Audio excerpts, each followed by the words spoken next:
Hello students, good morning. Due to inconvenience, we are unable to upload any videos. For that, we have given you some homework and some work. I hope you all did it. So, what we have learned in the previous classes?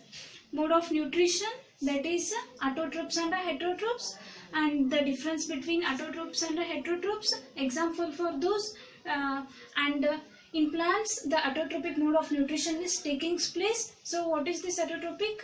The plants which prepare or the organisms which prepare their own food, they are called autotrophs. Example for that are plants, and the organisms which depend upon another organism, they are called heterotrophs. Examples, animals, human beings, or they are heterotrophs. And in how the plants prepare their food, the plants prepare their food using the carbon dioxide, water.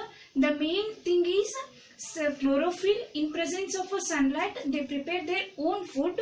This process is called as a photosynthesis. Here is the reaction. What is that? The plants absorb surrounding or the environment carbon dioxide and the water. In presence of sunlight and the chlorophyll, it will produce carbohydrates and releases oxygen. This oxygen is utilized by all the living organisms like humans and animals. So the final product of this photosynthesis process is carbohydrates, which is necessary for the plant body, and the process is taking place in presence of sunlight and chlorophyll. Here these two important things are chlorophyll and sunlight. In presence of sunlight only, the plants can prepare their own food. We have one test, that is what? Iodine test, right? In presence of sunlight, the plants prepare their food, but in absence of sunlight, they will not prepare their own food. This will shows by doing iodine test. If iodine test shows a positive result, then the photosynthesis will occur. If the iodine test shows a negative result, then there is an absence of a photosynthesis process. Then how we will conclude the photosynthesis process occur?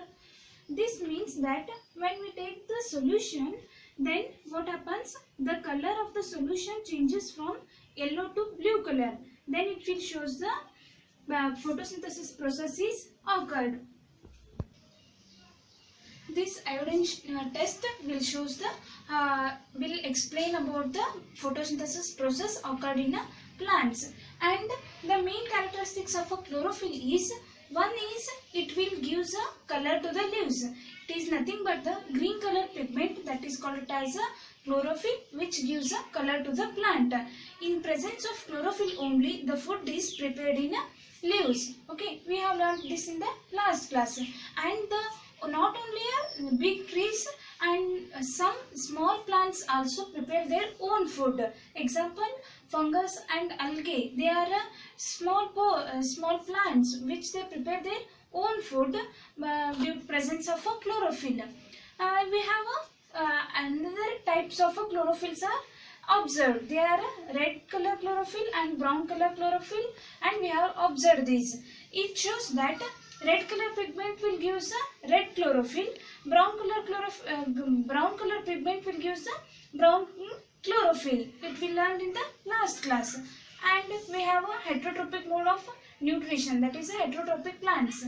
They are nothing but the plants which depend upon another plants for their food and nutrition. They are called heterotrophic plants. We have one example, that is a cascata plant or a amarbel plant. You have observed that, which is a yellow wiry like a structure which depend upon the big trees. Here this amarbella plant or a cascata is an example for a parasite. This means the parasite is the plant which depend upon the another plant which prepare their own food. That is called as a parasite plant. Okay, and another one is the plant which prepare its own food. Means the plant which prepare its own food, that is called a host plant. The plant which depend upon the host plant, that is called a parasite. Okay, and we have insectivorous plants. What are those? These insectivorous plants are nothing but the plants which get nutrients from the insect they are called insectivorous plants. We have the example for insectivorous plant is here, Nepenthes plant, right? This Nepenthes plant is look like a jug like a structure. Here the leaves are modified into pitcher and it is provided with a lid. This lid has a somewhat jelly like a structure or a substance which will attract the insects and trap the insect. From the insects only they will get their food. This is all you have learnt in the last class. So in the today's class we will start with the saprotrophs. So what is this saprotrophs? So what are saprotrophs? They are nothing but the plants which having a saprotrophic mode of nutrition. They are called saprotrophs. So what is this saprotrophic mode? It means the plants which get a nutrients from a dead and decaying matter. So the plants that mainly depend upon the dead and decaying material for their food. Okay, they are called a saprotrophic mode of nutrition.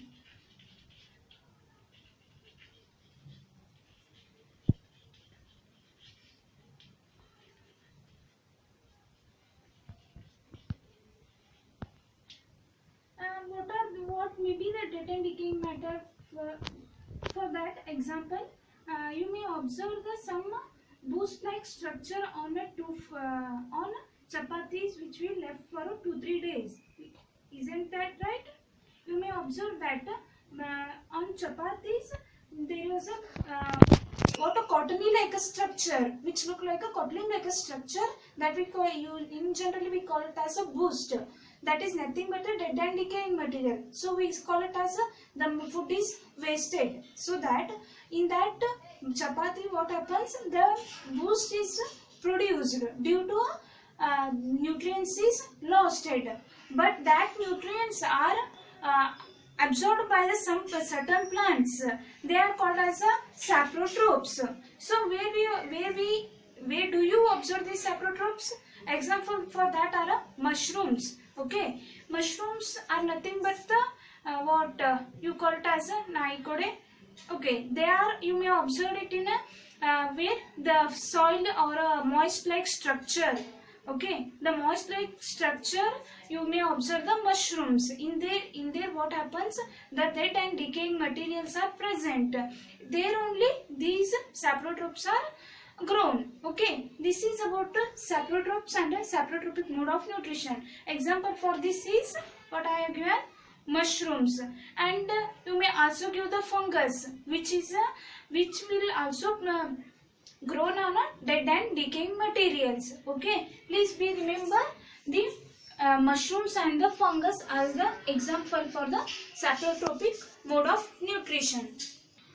So as I told, fungus is also a saprotrophs. Then where these fungus are present is the test question. So these fungus are generally present in environmental air. Okay, in our surroundings only these funguses are present.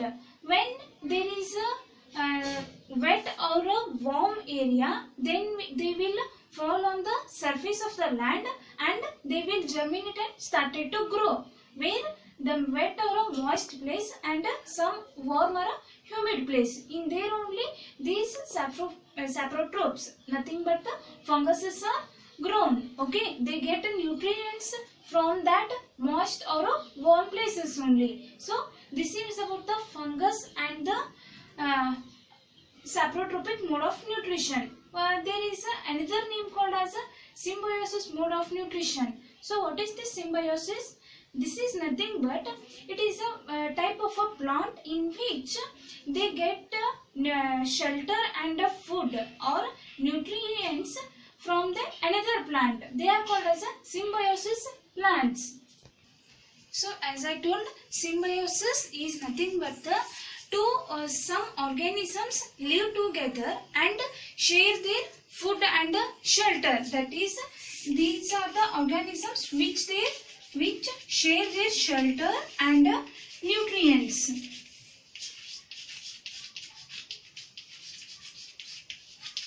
Okay, the organisms which share their shelter and nutrients, they are called as symbiosis.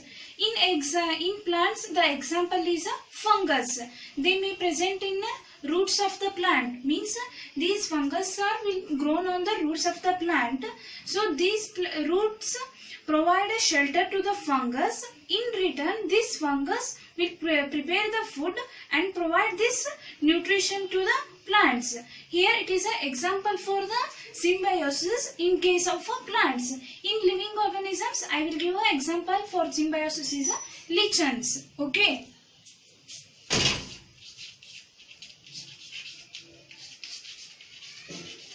Lichens are the example for the living organisms, and which are a type of mode of nutrition is symbiosis.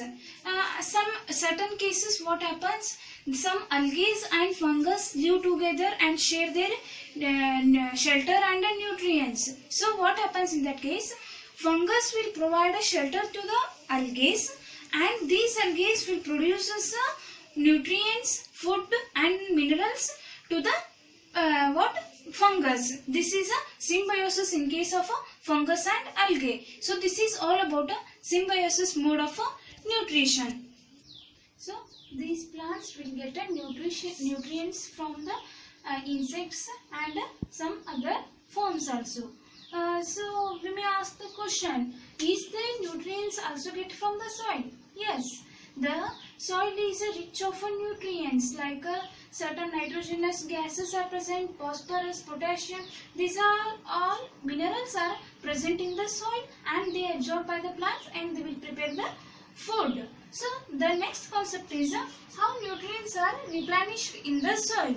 So you may observe that the farmers are spreading the fertilizers and manures to the fields. So to make the soil very useful and rich of nutrients. So as we learned that plants have nutrient materials in them. So from where they got the nutrients?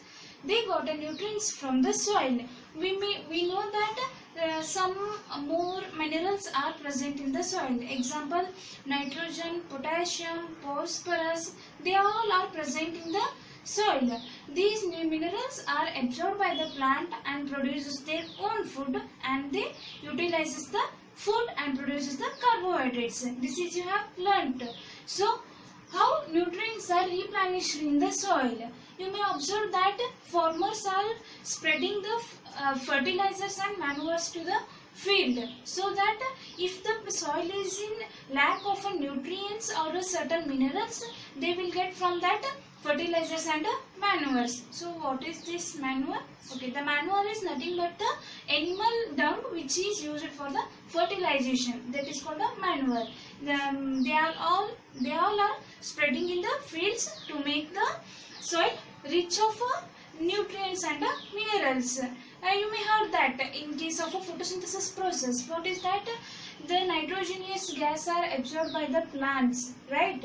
So this atmosphere nitrogen whatever present, it is absorbed by the plant, but not as like a carbon dioxide. The whatever the carbon dioxide is present, it is directly absorbed by the plants for the photosynthesis process. But this nitrogenous gas is not like that, which is very harmful. This is what nitrogenous gas absorbed by the bacteria present in the soil, that absorb the nitrogen gas and which converts that gas into a usable form for the plant. So where these rhizobian bacteria are present, as I told, these are present in the soil and they get nutrients from the soil and it will supply to the plants. But these bacteria, what is that rhizobium, it will not prepare its own food, but it depends upon the plants, like it is get nutrients from the food. Okay, these rhizobium plant you may see in there peas and mangoes and some chicks. In those plants, these rhizobium bacteria are present and they are in symbiosis mode of nutrition. So what is this symbiosis? It is nothing but the organisms live together and share their shelter and nutrients. So in this case what happens?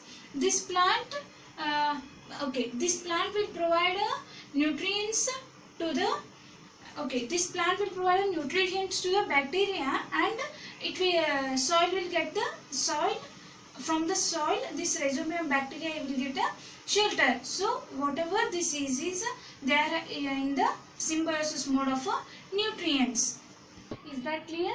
These rhizobium plants will get the nutrients from the plants, from the roots of the plant, and it will provide a nitrogen which is necessary for the plant body. It is a symbiosis mode of nutrition. So these fertilizers, what are the nitrogenous fertilizers, are will not necessary for the farmers to apply it to the fields.